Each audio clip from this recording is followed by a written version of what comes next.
안녕하십니까. 네, 반갑습니다. 이제 봄이 아니고 여름입니다. 여름, 그죠?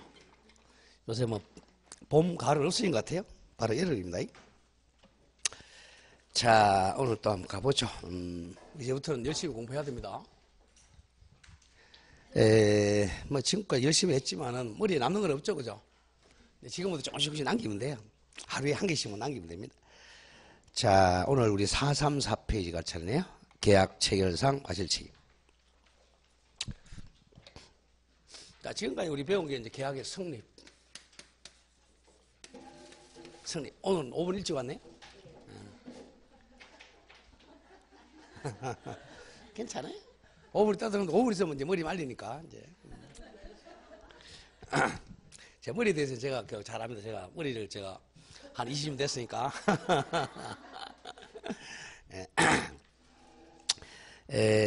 자, 펴세요. 434페이지 천천히 하세요. 국어를 잘해야 됩니다. 민법이 어려운 게 국어를 몰라서 그래요. 아버지가 가방 들어간지 방으로 들어간지 모르니까.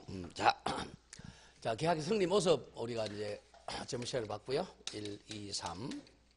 청약과 성락의 합치, 교차, 청약, 그 다음에 의사실현, 사실. 계약 성립했어요. 성립을 딱 하고 나면 이제 유효, 무효, 취소가 있거든요. 여기서 이제 취소는 총칙에서 배웠죠, 그죠? 총칙에서 재착사, 여기 이제 무효사실이 하나 나옵니다. 자, 일단 계약이 불성립되면 이걸 따질 필요가 없어요. 성립된 이후에 합의된 이후에 무효, 유효, 취소를 따집니다. 이 무효의 대표적인 예가 이제 계약은 성립했는데 원시적 불능일 때 무효가 됩니다. 처음부터 불능. 무효가 됐을 때 이제 손해배상 업무가 있는 게 이제 계약 체결상 과실이에요. 자, 예를 들어 보면 자, 갑이 이게 처음에는 이해가 잘 안 돼요.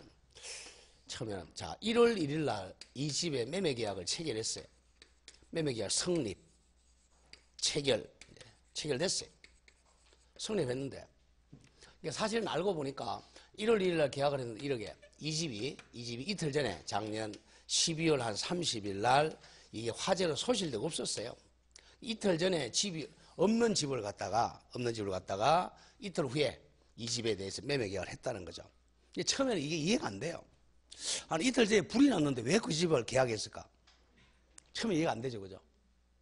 나중에 되면 이해가 돼요. 왜냐하면 여러분 집 살 때요, 바로 가서 그 집 보고 바로 계약하는 게 아니잖아요. 그죠? 이 집이 서울에 있어. 서울에 있고, 요런 지금 양산 삽니다. 이 집 살라 그러면 한 일주일 전에, 한 달 전에 가봤겠죠, 그죠? 한 크리스마스 날, 12월 25일 날 가봤어요. 집이 있더라고요. 너무 좋아. 그래서 샀어. 마음 먹고 이제. 그리고 계약은 1월에 양산에서 계약한다 이거야. 근데 계약은 하기 이틀 전날 이 불타가 없었죠. 이해되죠, 그죠? 이런 경우 있습니다. 꼭 수업하고 나면 질문 오는 사람 꼭 두 사람 있어요. 우리 인원이 좀 적으니 그렇지. 한 100명이 한 명꼴 옵니다. 아니, 그런 경우 있냐 이거야. 있으니까 이게 조문이 있는 거예요. 이런 경우 많아요. 꼭 우리 국내만 하지 말고 우리 미국에 집을 사업할 수도 있어요. 미국에 내가 집 샀는데 한 이틀 전에 불타가지고 없는 경우 많아요. 처음에 이런 경우도 있잖아. 없는 집을 어떻게 사업하래요? 아파트 분양계약 맞아 그래. 집 없는 것도 얼마나 사업합니다. 항상 계약법은 이행기에 이행하면 되니까. 그리고 나무 집을 어떻게 사업하냐? 나무 집 사업 팔아요. 중개업자 자기 거 사업합니까? 중개할 때? 나무 집 중개하잖아요. 그러니까 자꾸 자기를 생각하지 말란 말이야. 자기를 생각하지 말고 내가 모르는 부분이 굉장히 많아요. 그리고 자꾸 처음에는 왜 이러면 이제 지 혼자 아니에요. 왜는 하지 마세요. 이거는 나중에 이제 합격하고 나서 왜 그럴까 그러란 말이에요. 하고 나서 왜지. 처음에 여러분들이 초등학생이야. 초등학생. 나이만 50, 60, 70이고 30, 20이지. 그죠? 그러니까 이런 경우 굉장히 많다는 거예요. 그런가 보다 그냥 따라오세요. 1 더하기 1은 2다. 처음에 이것도 이해 안 되잖아요.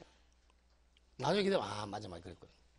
그래서 이제 1월 1일 날 계약했는데 2, 3일 전에 이제 집이 없더라. 이게 처음부터 이제 이행이 불가능하니까 원시적 불능이라 그래. 1월 1일 날 계약할 때 집이 없었으니까 처음부터 불가능했죠, 그죠? 그럼 이 계약 자체는 처음부터 불능이니까 무효다 이렇게 얘기합니다. 무효니까 갑에게 권리 의무가 발생하지 않아요. 권리 의무 발생 안 하니까 갑은 가옥을 이전해 줄 의무 없고 어른 대금 1억 줄 의무 없어요. 그럼 빠빠 헤어지면 되는데 문제는 이 사람이 조금 잘못했을 때 네가 나쁜 놈 책임지라는 거죠. 자기 집이 이미 불탄 걸 알았어. 이틀 전에 불탄 걸 알았으면 항상 계약은 둘이 한단 말이에요. 자, 계약을 할 때는 항상 왜 계약을 하느냐. 자, 이익을 위해서 계약하는, 이익을 위해서. 이익 보려고. 이게 이제 권리란 말이에요. 권리. 우리 원시 시대에는 계약이라는 게 없었어요. 왜? 자기가 그냥 파가지고 먹으면 되니까. 원시 시대는 오히려 점유권하고 소유권밖에 없어요. 그냥 먹는 거야, 그냥. 교환할 필요가 없죠. 문화가 이제 조금 발달이 되면서 이제 계약이 나타나기 시작한 거예요. 계약은 처음에는 뭐야? 우리가 교환 계약이 처음에는 돈이 없어. 교환이. 그래 나중에 이제 우리가 중세 근대 현대에 와서는 이제 매매 계약이 1등으로 나오죠. 이제 매매 계약. 교환하려니까 어깨 아프고 팔 아프니까 이제 돈하고 바꾸는 거죠. 근데 아직도 불경기에는 교환이 더 많아요. 교환이. 호경기에는 매매가 많고. 자, 그러면 전쟁 날라 그러면 뭐 있어야 돼? 땅이 있어야 돼? 돈이 있어야 돼? 돈이 있어야지, 그죠? 지금 지금 이민 가는 사람이 많은 거 보니까. 그래서 여러분들 이민 가지 마세요. 이제는 옛날 이민이지 뭐 똑같은. 자, 그러면 이익이 바로 권리란 말이에요. 그럼 권리를 취득하려고 계약한단 말이에요. 자기가 100%는 이게 계약이 단독행위예요. 자기가 만약 99% 이익 보면 상대방 1% 이익을 보고 상대방이 99% 보면 자기 1% 아니면 50%. 되게 50도 50이 많죠. 뭐 40, 60. 상대방 이익도 배려를 해줘야 된다는 거죠. 상대방 이익을 배려해 주려면 1월 1일 날 집이 이틀 전에 불탔다는 걸 알았으면 계약을 해야 돼, 안 해야 돼? 계약을 안 했어야죠, 그죠? 근데 계약을 했으니까 너 나쁜다는 거죠. 그러니까 이제 집은 못 주니까 손해를 배상해 주라는 거야, 이제. 손해배상. 손해배상을 해 주려면 당연히 뭐가 있어야 돼? 손해배상이란 말이 나오려면 고의나 과실이 있어야 된다는 거죠. 최소한도 과실. 그래서 계약체결상에 과실이 있으면 손해배상하라. 손해배상 원래는 이행이익배상이에요. 손해배상은. 자, 이행을 해줬더라면 상대방이 이익을 받았을 텐데 이행 안 해주니까 손해가 된다는 거야. 이 이행이익이 뭐냐? 전매차익이에요. 항상 우리는 전매차익은 어른 1억에 사가지고 병한테 1억 5천에 팔라 그랬어요. 1억 5천에. 근데 집이 불탔으니까 팔아먹지를 못하죠, 그죠? 그러니까 5천만 원의 이익을 남기려고 그러는데 이게 손해가 된다는 거예요. 이걸 배상하라는 거죠, 원칙은. 그런데 이때는 무효기 때문에 이 이행이익이 아니고 자, 이 사람이 잘못 믿은 실내이익을 배상하라는 거죠. 그래서 손해배상 그러면 무조건 이행이익인데 여기는 예외적으로 실내이익이라 그래요. 무효기 때문에. 실내이익은 이 계약 이 사람은 유효라고 잘못 믿었다는 거야. 그게 이제 실내이익. 유효라고 잘못 믿은 이익을 배상하라. 그러나 이행이익을 넘지 못한다. 이렇게 되어 있어요. 자, 실내이익은 쉽게 얘기해서 그래. 을이 12월 25일 날 자, 서울로 이제 집 구경하러 갈 때 휘발유 값이라든지 은행에 빌린 돈 이자라든지 이런 걸 얘기합니다. 실내이익을 배상하라. 그래 우리 시험에서 실내이익은 여기밖에 없어요. 계약체결상의 과실밖에. 나머지는 전부 이행이익입니다. 자, 그걸 기억하고 그러면 535조 한번 보세요. 조문집 535조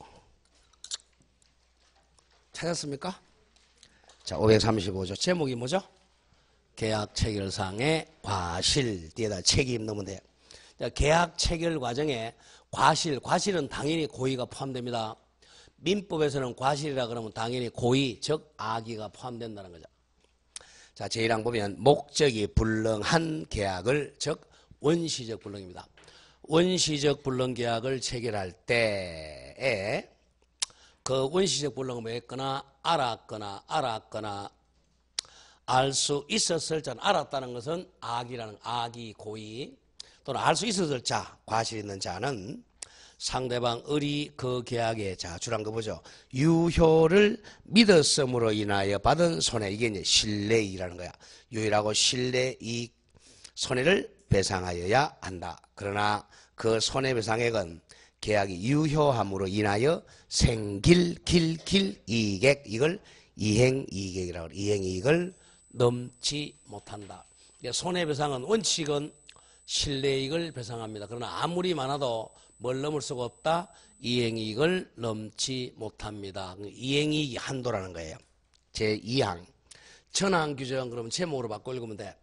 계약 체결상의 과실 규정은 상대방이 그 불능을 뭐 했거나 알았거나 또는 알 수 있을 경우는 적용하지 아니한다는 것은 손해배상 책임이 없다는 거야. 그럼 반대로 얘기하면 상대방은 알았다의 반대 뭐죠? 선이 알 수 있기나 반대 무과실이죠.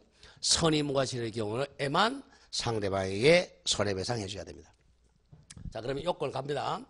계약 체결상의 과실 책임지는 매도인 갑은 잘못이 있어야 돼요. 고의나 과실, 즉 이 원시적 불능을 자 12월 30일 날 이미 불이 났다는 것을 뭐 했거나 알았거나 아기 또는 알 수 있을 경우 과실.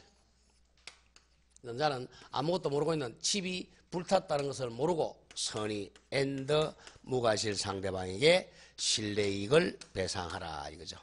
그러나 실내이익은 아무리 말해도 뭘 넘는다? 이행이익을 넘지를 못한다. 이게 이제 한도이익이라는 거야. 쉽게 얘기해서 실내이익이 5천만 원이고 이행이익이 7천만 원이라면 이걸 배상하라는 거죠. 거꾸로 실내이익이 7천만 원이고 이행이익이 5천이라면 작은 5천만 배상하라는 겁니다. 아무리 많아도 이걸 넘을 수는 없다는 거예요. 왜냐하면 무효가 됐는데 유효일 때 손해보다는 많을 수는 없죠. 그래서 이행이익이 최대 한도이익이 됩니다. 거꾸로 잘 내요. 자, 그럼 슬쩍 교과서 와보죠. 교과서를 오면 자 436으로 갑니다. 우리 교과서는 4.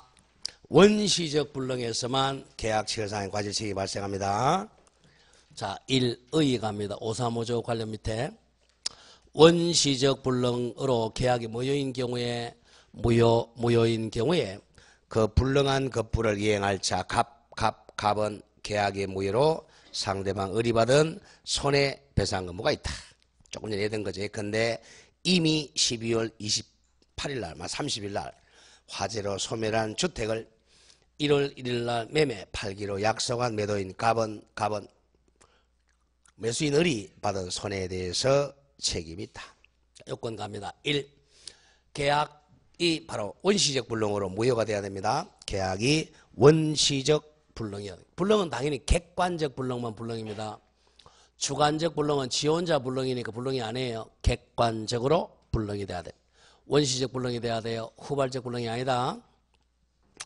다음 이 목적물 인도 불능에 대한 인도무자 갑에게 이제 고의 즉 악의 또는 과실이 있어야 됩니다. 다음 3번 반대 외워야 돼요. 상대방은 반대로 삼각형 두 개 뭐 해야 된다? 선의 앤더 무과실해야 됩니다. 상대방은 이미 불탄 사실을 몰라야 되고 모르는데 과실도 없어야 돼요. 선의 무과실이 돼야 됩니다. 다음 3번의 효과는 1. 과실 있는 당사자 매도인 갑은 상대방에게 실내이익을 배상해야 됩니다. 그 실내이익 얘들 나오죠. 예컨대 목적물을 조사하러 간 비용 12월 25일 날 뭐 기름값 또 대금 지급을 위해 은행에서 융자받은 이자 또 친구한테 빌린 이자 제3자로부터 유리한 청약을 거절한 데 따른 손해 등이 바로 실내이익 손해입니다. 이런 것을 배상해 줘야 되죠. 상대방은 청구할 수 있다. 그러나 이행이익을 넘지 못합니다. 그 이행이익의 대표적인 애가 전매차익입니다. 전매차익을 초과할 수가 없다. 그런 점을 조심해야 됩니다. 뭐 이거는 필요 없고요. 자, 그렇게 해서 이제 계약 체결상의 과실 문제를 살짝 한번 볼까요? 어떻게 출제하느냐면 7번 문제 보세요. 442쪽. 이런 식으로 출제가 돼. 계약 체결상의 과실에서 옳지 않은 것. 자, 1번. 체결된 계약 내용이 무슨 불능이어야 되죠? 원시적 불능으로 계약이 무효가 돼야 됩니다. 후발적 불능은 아닙니다. 2번.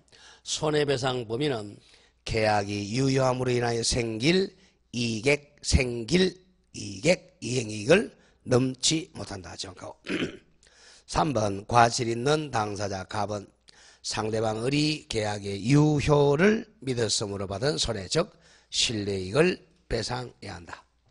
4번. 손해액은 실내이익이 예외로 이행이익을 초과하는 경우에는 실내이익을 한도로 한다. 이게 거꾸로 됐네, 그죠? 뭐가 한도라 그랬죠? 이행이익을 한도로 합니다. 항상 손해는 이행이익을 넘으면 안 돼요. 이행이익이 한도다. 거꾸로 됐네. 답 4. 그리고 4, 5번 상대방은 엔드죠. 선의점 모아지려야 한다. 정확합니다. 뭐 이런 식으로 출제가 돼요. 답은 4번과 같이 장난칩니다. 최대 한도가 실내이익이다, 이행이익이다. 이행이익을 넘지 못합니다. 자, 이렇게 해서 이제 성립까지 봤어요. 그 다음 성립하고 이제 계약이 유효합니다. 이제 효력이 발생하면 서로 계약을 이행해야 되겠죠? 이행해야 돼요. 이행할 때는 쌍무계약에서는 동시행항변권하고 위험부담 문제가 이제 발생한다는 거예요. 자, 넘깁니다. 넘기면 제2절에 동시이행항변권 갑니다. 444페이지에 그 관련 좀 보세요. 536조. 동시.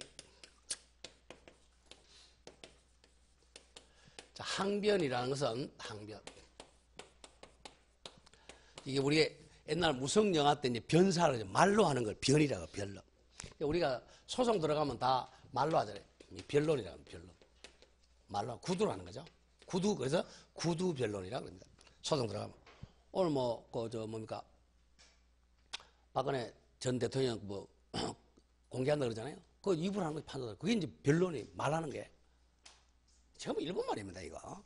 그냥 말로 한다 그러면 될 텐데 변론하는 게 어려운 거예요. 항변, 말로서 대항한다는 거예요. 쉽게 하면 주장이에요, 주장. 주장, 우리 말로 하잖아요, 말로. 이거는 주장을 해줘야 재판한다는 거예요. 재판해 준다는 거예요. 주장 안 하면 재판 안 해줘요. 동시행하면 같은 말은 이행을 거절하는 권리입니다. 이행의 거절 권리다. 자, 원래 채무자는 이행기에 이행할 의무가 있는데 정당하게 이행을 거절할 수 있는 권능을 가지고 있으니까 이행지체가 성립 안 한다는 거죠. 이행지체 불성립, 면제라 그러죠. 이행지체가 성립하지 않는다. 가장 중요한 얘기. 정당하게. 우리가 이제 거절하는 권능이 두 개가 있어요. 물권에서는 유치권이고, 유치권은 무슨 거절이죠? 인도 거절권이고, 채권에서는 동시행 항변권, 이행 거절입니다. 자, 요건 갑니다. 쌍무계약에 갑이열과 1월 1일 날 이 집을 1억에 매매를 했어요. 그럼 2월 1일 날 이행기를 정했다. 이행기, 같은 말, 변제기. 그럼 2월 1일 날 갑은 가옥을 이행해주고 을은 대금 1억 해주고 그래야 서로 공평하잖아. 자, 이 물건으로 보면 갑이 채무자고 돈으로 보면 을이 채무자예요. 양 채무 사이에는 서로 동시에 이행하는 게 서로 공평하잖아요. 동시에 이행해야 되는 법률 관계, 줄여서 이행, 동시행 관계. 주장은 동시행 항변권이 되는 거예요. 근데 2월 1일 날 갑은 이행을 해줘야 되는 이 이행을 안 했어, 자기는 이행을 안 했다. 즉, 등기서류를 안 가져왔어요. 등기서류를 가져오지 않고, 안 가져오고, 우리에게 돈 달라 1억을 청구했을 때, 우리 그러는 거, 야, 너는 왜 이행기에, 너는 등기서류 안 가져오고 돈만 달라 그러느냐? 같이 이행하자. 라고 동시행을 주장한다는 거죠. 같은 말은 이행을 거절한다는 거야. 너 등기서류 가져올 때까지, 즉, 이행 제공할 때까지, 이행을 제공할 때까지 나는 이행을 못하겠다. 이행을 거절할 수 있는 정당한 권능이라는 거죠. 그러면 이제 이 사람도 2월 1일 날 이행할 의무가 있는데 2월 1일 날 이행 안 해도 이행 지체가 안 된다는 거죠. 정당성이 있으니까. 이행 지체가 안 되니까 손해배상 안 해줘도 된다는 거예요. 자, 갑도 마찬가지예요. 갑도. 우리 2월 1일 날 1억 돈 안 가져와가지고 소유권 등기 넘기라 라고 청구했을 때 갑도 주장하는 거죠. 너 돈 가져올 때까지 나는 등기 못 해주겠다라고 이행 거절한다는 거. 둘 다의 권리입니다. 쌍무계약의 특징. 자, 가보죠. 536조 제1항. 쌍무라고 돼 있어. 편무라고 돼 있어요. 쌍무계약의 당사자 일방은 상대방이 뭐 할 때까지야? 채무이행을 제공할 때까지, 채무이행을 제공할 때까지입니다. 채무이행을 제공하면 왼손으로 받아야 돼. 안 받으면 안 돼요. 이행 제공할 때까지 자기 채무이행을 거절할 수 있는 권리입니다. 그러나 요건 상대방의 채무는 어디에 있어야 되죠? 변제액이 있어야 돼. 변제액이 있지 아니한 경우는 항변권이 없어요. 그러하지 아니하다. 자, 제2항은 이걸 일명 불안의 항변권이라 그래. 선이행 의무자도 예외적으로 불안하면 항변이 가능해요. 당사자 일방이 먼저 선이행하여야 할 경우에 상대방이 후이행 의무자입니다. 후이행 의무자 이행이 곤란할 현저한 사유가 있는 때는 이행 거절할 수 있다. 선이행 의무자도 예외적으로 상대방의 이행이 곤란할 현저한 사유가 있는 때는, 근데 상대방이 곧 파산할 것 같아요. 파산할 것 같으면 선이행 의무자도 동시행 거절할 수 있습니다. 자, 오른쪽 갑니다. 이 성립 요건으로 갑니다. 성립 요건은 자세히는 안 나와요. 큰 제목만 기억합니다. 1. 서로 대가적 의미 있는 채무가 존재한다. 대가적 의미 있는 채무로 쌍무 채무라는 거야. 쌍무 채무가 있어야 됩니다. 대가적, 좋아. 이런 얘기죠. 이 A 한 개의 계약으로 갑도 채무가 발생하고 을도 채무가 발생하라 이겁니다. 근데 갑의 채무는 A 계약에서 발생하고 을의 채무는 B 계약에서 발생했다. 이거는 이 채무와 이 채무 원인이 다르잖아요. 이때는 동시행이 아닙니다. 한 개의 계약으로 쌍방의 대가적 채무가 발생해야 됩니다. 하면서 읽어보면 쌍방의 채무가 갑을의 채무가 동일한 쌍목이야 A 계약에 기하여 각 당사자 갑과 을이 대가적 의미를 갖는 채무 쌍무 채무를 부담해야 한다. 잘라주고 그래서 별개의 원인으로 발생하면 안 돼. 별개의 원인에 발생하였거나 또는 대가적 의미가 없으면 항변권이 성립되지 않습니다. 자, 그 다음에 이제 문제는 동그라미 2번을 기억, 2번. 그 밑에 일방의 채무가 채무자 갑을 놓고 갑에 책임 있는 그러면 고의나 과실입니다. 무조건 법에서 책임이란 말이 나오면 고의 또는 과실. 고의는 알면서 일부러 하는 거고 과실은 부주의로 하는 겁니다. 고의나 과실 있는 사유 이행불능이 되면 고의과실로 이행불능은 후발적 불능으로 채무불행으로 바뀌어요. 손배채무로 바뀌겠네요. 이행불능이 된 때 그 채무는 손해배상 채무로서 동일성을 유지하기 때문에 항변권이 계속 존속합니다. 이 지문은 자주 나와요. 자, 이런 얘기죠. 기본 개념. 갑이 이 가옥을 1억에 팔았어요. 그러면 2월 1일 날 갑은 가옥 이행 등 이전 등기를 해주고 을은 1억 주기로 했어요. 동시행으로. 그런데 2월 1일 되기 전에 1월 15일 날 갑이 고의과실로 아니면 휘발유 가가지고 불 질러 버렸어요. 불을 질러가지고 이행불능이 됐죠. 후발적 불능이래요.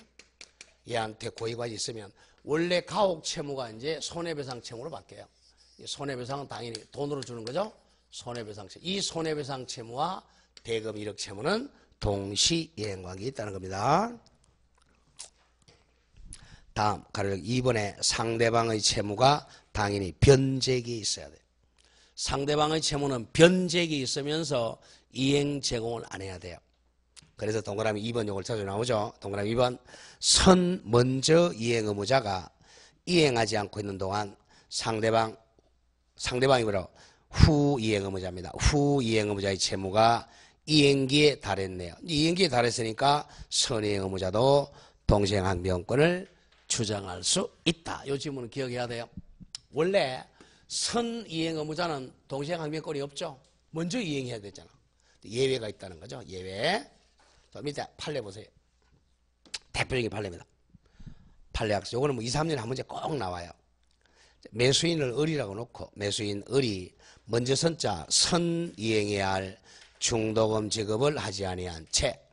자, 중도금은 2월 1일 날 주기로 했어요. 2월 1일 안 줬어. 그럼 2월 2일이 되면 중도금 지체가 됐죠. 그랬는데 후 나중에 잔대금을 4월 1일 넣었죠. 4월 1일 잔대금 지급기를 경과했어. 잔대금 지급기일이 되면 매수인은 의무가 세 가지가 돼요. 뭐겠어요? 중도금 원금하고 중도금의 지연배상금 그리고 잔대금 원금 요 세 가지 채무와 매도인의 소유권 이전 등기가 동시행입니다. 그냥 외우세요. 이런 경우는 매수인 을에 이제 세 가지 채무 나오네. 뭐겠어요? 중도금 및 이가 이제 중도금이야. 중도금에 대한 지급일 다음 날부터 잔대금 지급일까지 지연 손해금과 줄이면 지연배상이죠. 그리고 잔대금, 원금 그 세 가지 채무 지급 의무는 매도인 갑의 소유권 이전 의무와 동시 이행관계에 있습니다. 이 판례는 기억해야 된다. 선이행하기로 한 중도금을 지체했을 때 나중에 잔대금 지급길이 되면 선이행 의무자였던 매수인도 중도금 원금과 지연손해금과 잔대금 원금과 매도인의 소유권이 넘기는 서로 동시 이행관계에 있습니다. 대표적으로 자주 나와요. 자, 다음 페이지로 갑니다. 가로적으로 4번, 3번 내려오죠. 단순한 이행 청구에 줄것입니다. 단순한 이행 청구보다는 상대방을 갑이라 놓죠. 갑이 채무 이행 또는 이행 제공하지 않고서 이행을 청구해야 돼요. 갑은 등기 서류 가져오지 않고 자기가 돈 달라고 이행 청구를 해야 됩니다. 그 다음 4번 조심할 게 수령의 지체 같은 말 채권자 지체죠. 채권자 지체했던 사람도 나중에는 동시행 주장할 수 있어요. 솔직히 읽어볼까요? 줄 긋는다. 과거에 수령 지체에 한번 빠진 적이 있던 자라도 동시행항변권을 상실하지 않습니다. 즉 예컨대 갑이 매도인입니다. 매도인이 소유권 이전에 필요한 등기 서류를 교부했어요. 그럼 매수인은 등기 서류를 수령해야 되죠, 그죠? 수령해야 되는데 바빠서 수령 못했어요. 그럼 수령지체죠. 을이 그 수령을 거절하여 이행이 수령으로 바꿔야 됩니다. 오타예요. 수령지체에 빠진 경우에도 심표. 그럼 누가 잘못한 거 이게? 을이 잘못했죠. 갑이 등기서류를 가져오면 을은 등기서류를 수령해 줄 의무가 있어요. 그걸 거절하면 수령지체에 빠졌어요. 자, 그러면 갑이 불타고 나가니까 등기서류 가지고 집에 갔겠죠. 그래 일주일 있다가 그냥 와 맨손으로 와가지고 야 잔금 달라 그랬을 때 한 번 안 받았던 을이 동시행 주장할 수 있겠느냐? 예, 가능합니다. 그랬을 때 갑이 가장 중요한 게 재차 적법한 이행 제공 없이 즉 등기서류 가져오지 않고 을에게 대금 지급을 청구했을 때 한 번 수령지체에 빠졌던 을은 왜 등기서류 안 가져왔으니까 너 등기서류 안 가져왔으니까 지급을 거절할 수가 있다. 자주 출제합니다. 자, 이렇게 해서 동시행항변권이 성립했다. 그 효력은 1. 가장 중요한 게 이행 거절 권능입니다. 이행 거절할 수 있는 정당한 권능이 있어요. 동시행항변권은 상대방이 뭐 할 때까지죠? 이행 제공할 때까지 일시적으로 자기 채무 이행을 거절할 수 있는 연기적 항변권이다. 잠시 연기시키는 항변권이지 영구적인 항변권이 아니다. 그 다음에 2번에 항변권은 주장해야 재판해 줍니다. 항변이라는 뜻이 뭐라고 그랬죠? 주장하는 게 항변이라고 해서 말로써 주장하는 거예요. 동시행항변권은 이를 주장했을 때만 효력이 발생한다. 따라서 주장을 하지 않으면 법원이 직권으로 재판 안 해줍니다. 직권으로 재판 안 해줘요. 그래서 이제 원고나 피고가 주장했을 때만 법원은 답을 해줍니다. 답을 안 하면 법원은 재판해 줄 수가 없어요. 저 도둑놈이 있어도 판사는 안 데려갑니다. 검사가 데려다 줘야 재판해 주지. 주장해야 됩니다. 따라서 만약에 당사자가 그럼 동시행항변권을 주장했을 때는 법원은 무슨 재판해 주느냐? 원고 일부 성소 판결 같은 말 상환 이행 판결 또는 상환 급부 판결합니다. 땡땡 적으세요. 원고 패소 판결하면 안 된다. 원고 패소 판결이 아니고 무승부라는 겁니다. 원고 일부 성소 판결, 상환 이행 판결. 자, 이런 뜻이에요.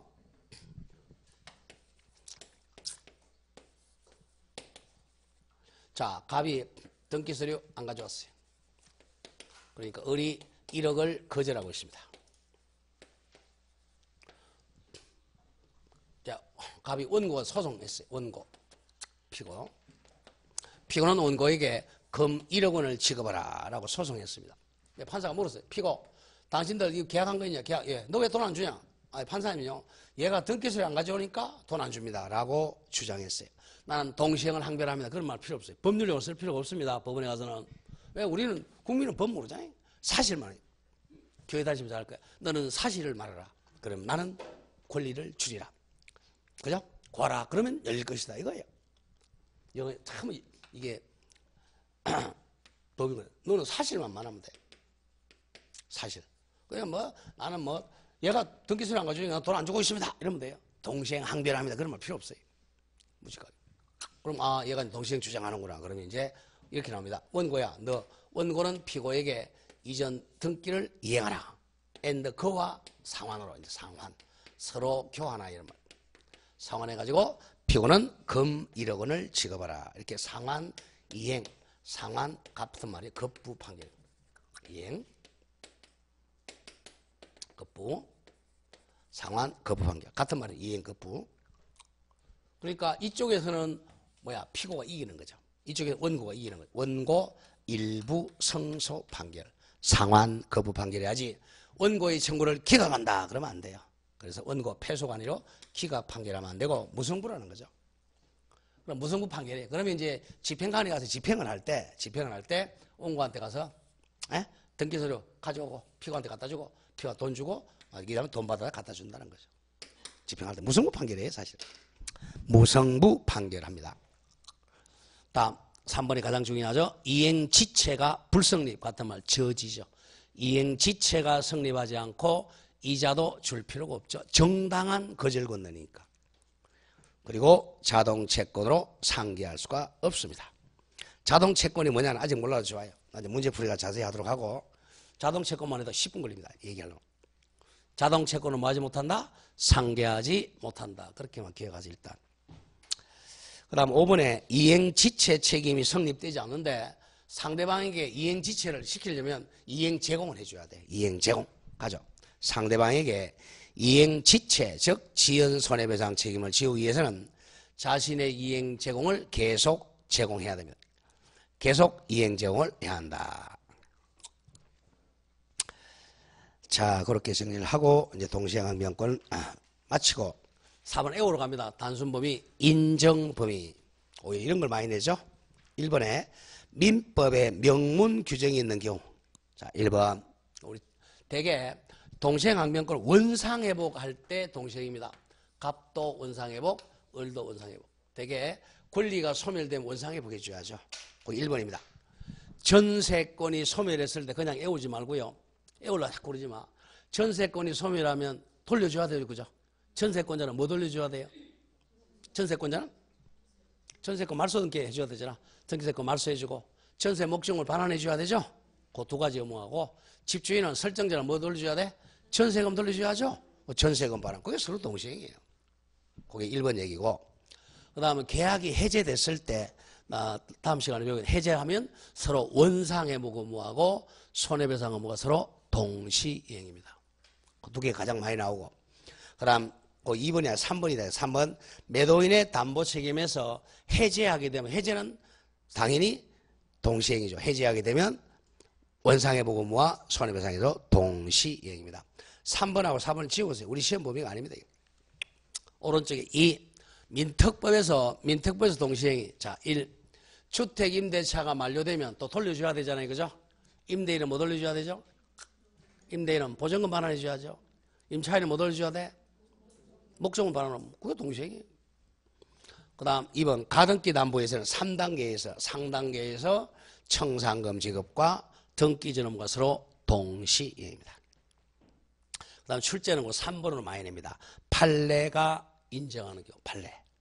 자 먼저 1번에 우리 식당에서 밥 먹고 카드 주죠. 채무 변제죠. 채무 변제하고 식당 주인은 뭐 주죠? 영수증 교부가 동시행입니다. 뒤에 조심하고 변제와 채권 정서 반환은 동시행이 아닙니다. 변제했다는 증거로 뭐만 받으면 돼? 영수증만 교부받으면 돼요. 채권 정서는 없는 경우가 많아요. 그래서 채권 정서 반환은 동시행이 아니다. 다음 2번 아까 했던 거네요. 3번 계약이 무효나 취소가 되면 서로 부당이득 반환 의무는 서로 동시이행입니다. 다음 5번은 뭐 세법 시간에 가끔 나오죠. 양도소득세는 누가 내야 돼요? 수익자 부담이죠. 양도인이 내야 되죠. 근데 양수인이 내기로 특약하면 양수인이 내는 거예요. 그건 특약이 있을 때 매수인의 양도소득세 납부 의무와 매도인의 소유권 이전 의무도 동시이행입니다. 자 4번 애고로 간다. 동시행이 아닌 거 부정. 2번. 자, 토지거래 허가구역 갑니다. 이제 토지거래 허가구역이 자, 옛날에는 국토계획법이 있었는데 지금은 중개사법으로 갔죠, 그죠? 토지거래 신고에 관한 법으로 들어갔죠.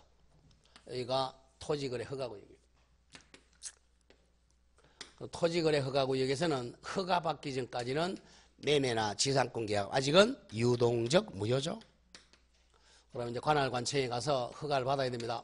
자, 관할관청에 허가 신청 협력 의무하고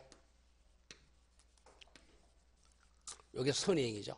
그래서 딱 허가를 받고 나면 유효가 되니까 소유권 이전과 대금 지급은 후이행이죠. 이게 선이행, 후이행입니다. 2번 토지거래 신청 협력 의무가 선이행이고 뒤에 매매대금 지급 의무는 후이행이지 동시행이 아닙니다. 선이행을 먼저 외워야 돼. 허가 신청 협력 의무가 선이행이고 관할관청에 가서 허가 받고 나면 대금 지급과 소유권 이전 등기는 후이행입니다. 다음 3번도 마찬가지 앞에 피담보 채권 변제가 선이행 담보물건인 저당권 말소 등기는 후이행입니다. 부종성 때문에 그래요. 채무 변제가 선이행 담보물건 말소는 후이행입니다. 4번도 마찬가지 주임법이나 상임법에서 보증금 못 받으면 법원에 가서 뭐 신청하죠? 임대차가 만료됐어요.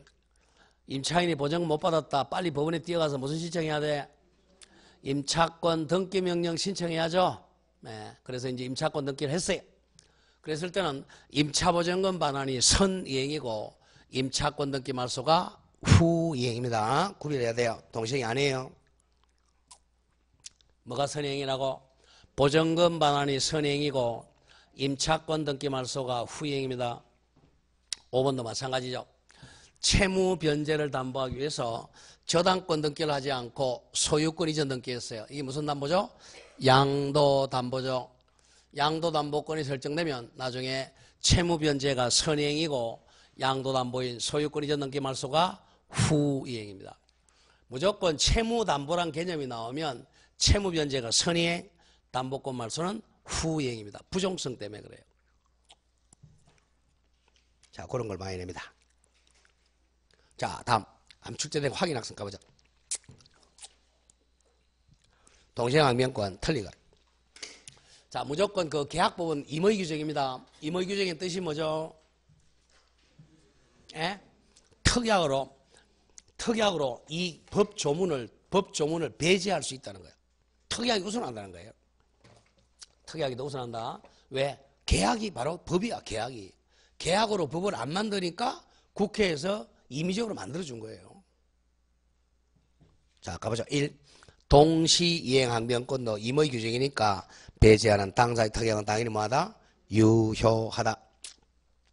2번 동시행항변권의 원용 같은 말 주장입니다. 원용 주장이 없으면 재판 안 해주죠. 원용 주장이 없으면 법원은 인정 여부를 심판할 필요가 없다. 심판할 수가 없다. 3번 동시이행 관계에 있는 채무정 일방 채무 이행불능 나왔네. 이행불능으로 뭐로 바뀌죠? 손해배상 채무로 바뀌어도 항변권은 계속 뭐한다? 존속을 한다. 상대방 채무와 동시행 관계에 있다. 4번 일방의 이행 제공으로 어디에 빠졌죠? 수령지체 한번 빠진 사람도 나중에 항변할 수 있죠. 빠진 상대방도 그 후 타방 일방이 이행 제공 없이 이행을 청구하면 동시행 주장할 수가 없다가 아니라 있다죠. 있다. 답이 4번이네요. 구분 소유적 공유 관계 동의 뭐죠? 상호 명의신탁. 상호 명의신탁을 해소할 때는 서로 간에 지분 이전 등기 해줘야죠. 지분 이전 간에는 동시행입니다. 공유 지분권자 상호 간에 지분 이전 등기 의무는 서로 동시이행 관계에 있습니다. 자, 이렇게 해서 동시행항변권 마치고 오른쪽에 3절 위험부담 갑니다. 자, 위험부담 땡땡 적죠. 채무자의 뭐가 없는 귀책사유 없는 후발적 불능의 효과. 채무자의 뭐가 없는 귀책사유 같은 말 책임 없는 후발적 불능의 효과입니다. 자, 설명을 하고 읽어나가죠.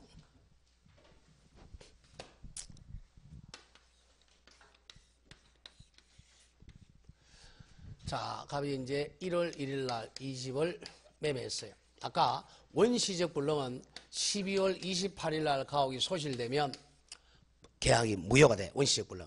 근데 후발적 불능은 무효가 아니고 유효입니다. 12월 28일 날 가옥이 존재했어요. 1월 1일 날로. 그런데 2월 1일 날 이행하기로 했는데 중간에 후발적으로 1월 15일 날 가옥이 소실됩니다. 멸실. 단 채무자, 가옥 올린 채무자에게 귀책 사유가 없어야 돼. 귀책. 고의 과실이 없어야죠. 그래서 불강력이죠. 태풍, 지진 또는 갑과 을의 잘못 없이 이웃집의 화재 이런 말 나오죠. 무조건 갑에게 잘못이 없어야 돼. 없이 후발적 불능되면 갑의 채무는 소멸됩니다. 갑이 잘못 없으니까 갑의 채무 소멸. 갑은 가옥을 이행할 의무가 없어요. 갑의 채무니까 을의 입장에서는 채권이죠. 을의 채권이 소멸된다는 겁니다. 그랬을 때 자, 서로 결론관계에 있는 한 개의 계약으로 갑도 채무자고 을도 채무자 있는데 을의 채무도 소멸시킬 거냐 존속시킬 거냐. 우리 민법은 을의 채무도 같이 소멸시킨다. 을의 채무가 소멸된다는 것은 갑의 채권도 소멸된다는 거죠. 그러니까 결국은 갑은 가옥 이행 안 해주고 돈 1억 받을 수가 없다. 청구할 수가 없다. 결국 갑과 을의 권리 의무가 싸그리 소멸되고 결국은 갑은 돈 1억 받기로 하고 계약을 했는데 돈을 1억 못 받잖아요. 태풍으로 집만 날아가고 갑이 위험을 부담한 이때 위험 부담이라. 왜 이제 위험이라고 번역했냐면 이게 어쩔 수 없어. 국문학자가 번역하기는 게 제가 번역해서 위험으로 번역하는 위험 그러면 교통사고 데인저라고 생각하기 쉽단 말이에요. 이게 위험인지. 뭐 이렇게 번역하면 따라가는 거 어쩔 수 없이 바꿀 수도 없고 손해라고 쓸 수는 없죠. 손해는 고의과실이 있어야 되는데 갑에게 뭐가 없어야 돼? 고의과실이 없으니까 손해란 말을 못 쓰니까 위험이라고 이제 번역한 겁니다. 시기엔 불이익이죠. 불이익을 갑이 부담한다. 채무자 위험 부담주의라고 해요. 채무자가 위험을 부담한다. 갑의 채권 채무 소멸, 을의 채권 채무 소멸. 자, 밑에 537조 와보세요. 제목 채무자 위험 부담주의가 원칙입니다. 쌍무야 편무야 쌍무 계약의 당사자 일방의 채무가 그러니까 쌍무니까 우리 매매 교환 임대차에서 그대로 낸단 말이야. 쌍무 계약의 당일방 갑의 채무가 당사자 쌍방 갑 을의 책임 없는 사유로 고의과실 없는 사유로 이행할 수 없게 된 때 후발적 불능이 된 때는 채무자 갑은 상대방 을에게 돈 1억 이행 청구하지 못한다. 만약에 이게 교환하기로 했어요. 교환하기로 했다. 갑은 가옥 주고 땅 주기로 했어요. 똑같은 거야. 갑의 채무 소멸, 을의 땅 주는 것도 소멸하는 거야. 갑이 을에게 땅 달라고 주장 못한다. 그게 교환이 또. 둘 다 이제 권리 의무를 소멸한다는 거야. 결국 누가 불이익을 당한다? 채무자 갑이 불이익을 당하니까 채무자 위험부담주의라 그래. 맨 위에 1의 한번 올라가 보죠. 이제.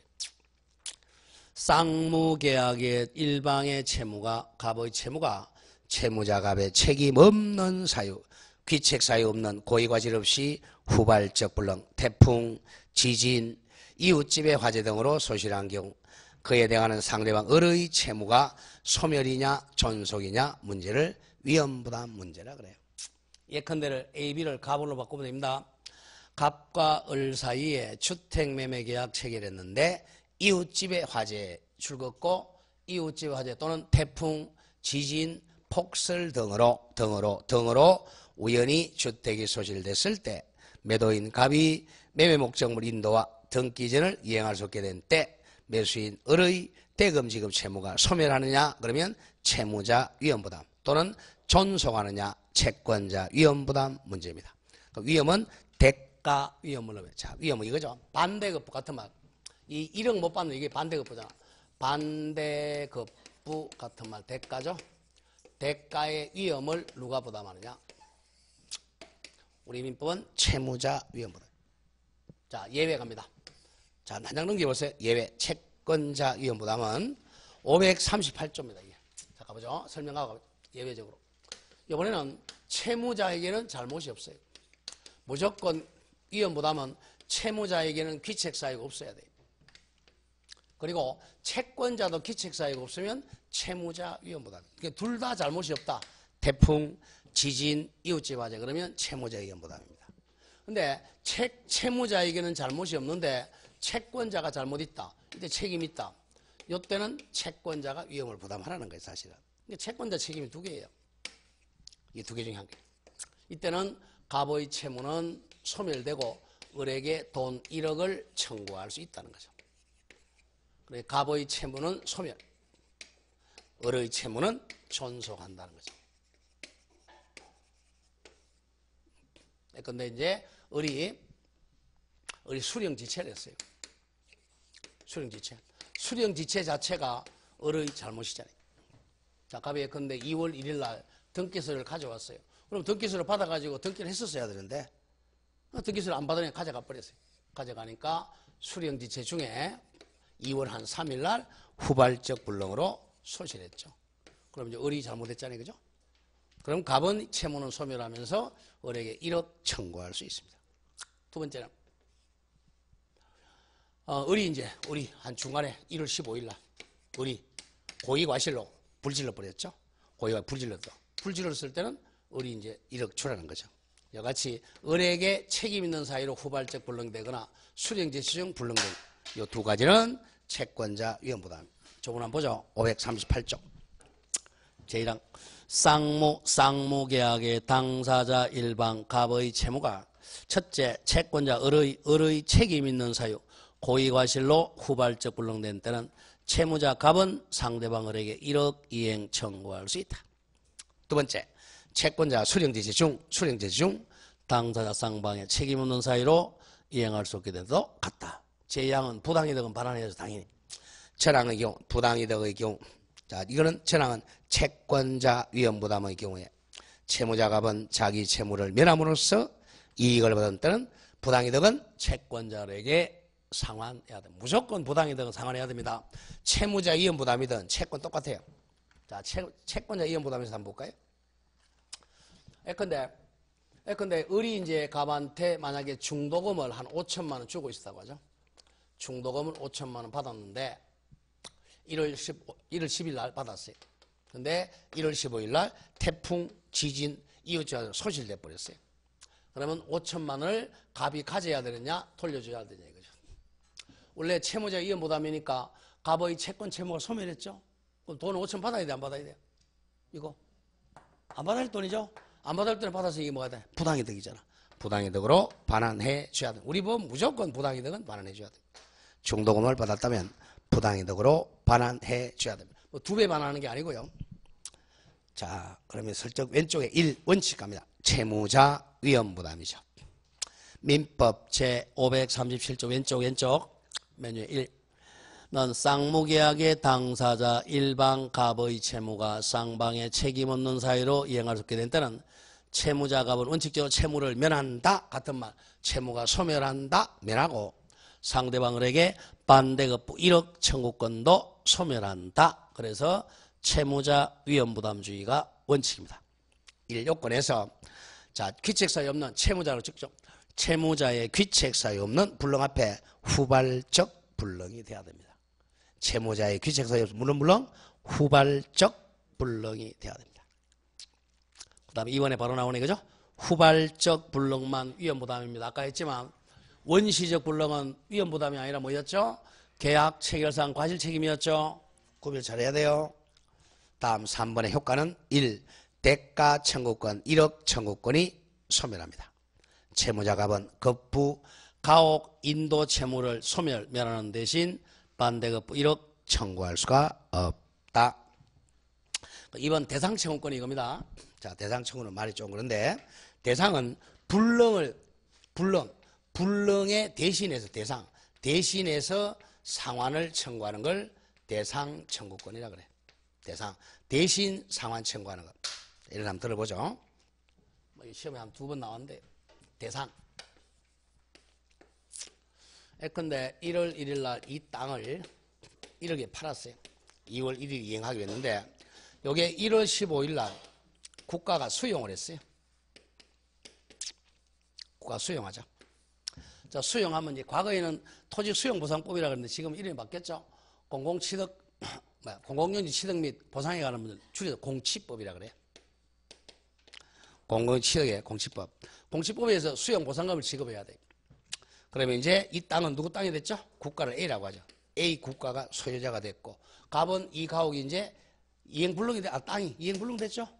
이행불능이죠. 원시취득이잖아. 이행불능 됐는데 수용보상금이 1억 5천 나왔다고 하죠. 1억 5천. 이 사람 원래 땅 주고 돈 1억 받기로 했는데 요게 땅 대신 나온 1억 5천이죠. 1억 5천을 의리 받아갈 수 있다는 거. 이걸 대상 청구권이라고 그래. 그럼 1억 5천 받아가면 1억을 지급해야죠. 대상. 그러니까 원래의 가름에서 대신 사원 1억 5천. 1억 5천을 의리 받아가는 것을 대상 청구권이라고 합니다. 자, 이런 거죠. 대상 청구권. 채무자 갑이 불능으로 말미암아 그 목적물의 가름 대신하는 대상 대표적인 애가 수용보상금. 수용보상금을 취득한 경우 채권자 어른 그 수용보상금의 대상 청구권을 가진다. 잘라주고 채권자 을이 수용보상금 1억 5천의 대상 청구권을 행사하는 경우 채무자 갑은 대상에 상하는 대가 여기서는 1억이죠. 1억 청구할 수 있다. 그리고 3. 부당이득은 서로 반환해야 됩니다. 부당이득은 반환해야 한다. 그래서 두 번째 주 심표담 위험부담 법리에 따라 매도인 갑은 이미 지급받은 계약금 가로 열고 중도금 계약금이나 중도금은 반환해야 한다 하고 매수인들은 목적물을 점유 사용함으로써 취득한 임료 상당의 부당이득은 당연히 반환할 의무는 있다. 이같이 무조건 부당이득은 반환해야 됩니다. 자, 오른쪽에 와서 채권자 이행부담 두 개였죠. 오른쪽에 이 요건 먼저 동그라미 1 채권자의 책임 있는 사유로 인한 후발적 불능이 돼야 돼. 다음 두 번째 이 채권자 지체 중 후발적 불능. 이 두 가지가 채권자 위험부담입니다. 이제 3번 내려온다. 효과는 채무자 갑은 자신의 급부 의무를 면하는 대신 심표 반대급부 1억 청구권을 잃지 않습니다. 따라서 갑은 얼마 달라고 청구할 수 있다? 1억 이행 청구할 수가 있다. 그리고 당연히 부당이득은 반환해 줘야 됩니다. 자, 그럼 다음 문제 하나 보겠습니다. 자, 확인학습. 자, 갑은 자신의 토지를 을에게 매도하였으나 소유권 이전 등 경우에 이행기가 도래하기 전에 그 토지에 대해 병의 강제 수용. 자, 수용은 이제 협의 수용과 재결 수용이 있습니다. 협의가 안 되면 이제 재결하는 거죠. 재결 수용으로 보상금 받게 되었네요. 보상금 이게 바로 대상 청구권 얘기네요. 자, 틀린 것은 자, 토지 수용은 채무자 갑에게 귀책 사유 있어요, 없어요? 없죠? 그러니까 위험부담 문제 발생한단 말이에요. 자, 1번 갑의 을에 대한 채무자 위험부담이죠. 소유권 이전 의무는 소멸한다. 채무자 위험부담. 2번에 대상 청구권입니다. 채권자 을은 갑에게 보상금 만약 1억 5천이라면 1억 5천 보상금 청구권의 양도를 청구할 수 있다. 이게 대상 청구권 양도입니다. 3번 갑이 병이 이제 수용했죠. 병국가로부터 보상금을 1억 5천 수령했다면 을은 갑에게 1억 5천 보상금 반환을 청구할 수 있다. 2번, 3번 같이 묶어서 암기합니다. 2번, 3번이 바로 대상 청구권의 양도나 대상 청구금 바로 반환 청구합니다. 자, 이렇게 해서 2번과 3번과 같이 1억 5천만 원의 대상 청구를 했다면 반대급부인 매매대금은 지급해야죠. 네, 매매대금 지급해야 됩니다. 4번 을은 조심해야 됩니다. 을은 소유권 이전 업무 불이행을 이유로 갑에게 손해배상은 절대로 청구할 수가 없다. 손해배상은 뭐가 있어야 돼요? 갑에게 귀책사유가 있어야 돼요. 갑은 지금 수용당한 사람이잖아. 귀책사유가 없죠? 손해배상은 당연히 청구를 못한다. 그런 점을 조심해야 돼. 거의 답을 4번으로 많이 하고 나오는데 절대 토지 수용이란 말이 나오면 손해배상이라는 개념은 나올 수가 없어요. 귀책사유가 없으니까. 다음 5번 만일 을이 갑에게 계약금이나 또는 중도금을 지급했다면 부당이득이죠. 을은 그 배액 반환을 청구하는 게 아니라 그냥 계약금이나 중도금 반환을 청구해야 돼요. 2배가 아닙니다. 2배는 계약을 했을 때 해제할 때 2배 주고 해제하는 거예요. 그거 헷갈리면 안 됩니다. 부당이득은 2배 청구하는 게 아닙니다. 그런 점을 조심하면 되겠다. 답이 5번이 되겠네요. 자, 이렇게 해서 쌍무계약에서 전륜성에서 이제 동시행항 명권과 위험부담 봤어요. 그다음 조금 쉬었다가 그 제3자를 이해하는 계약하겠습니다. 조금 쉬었다 하죠.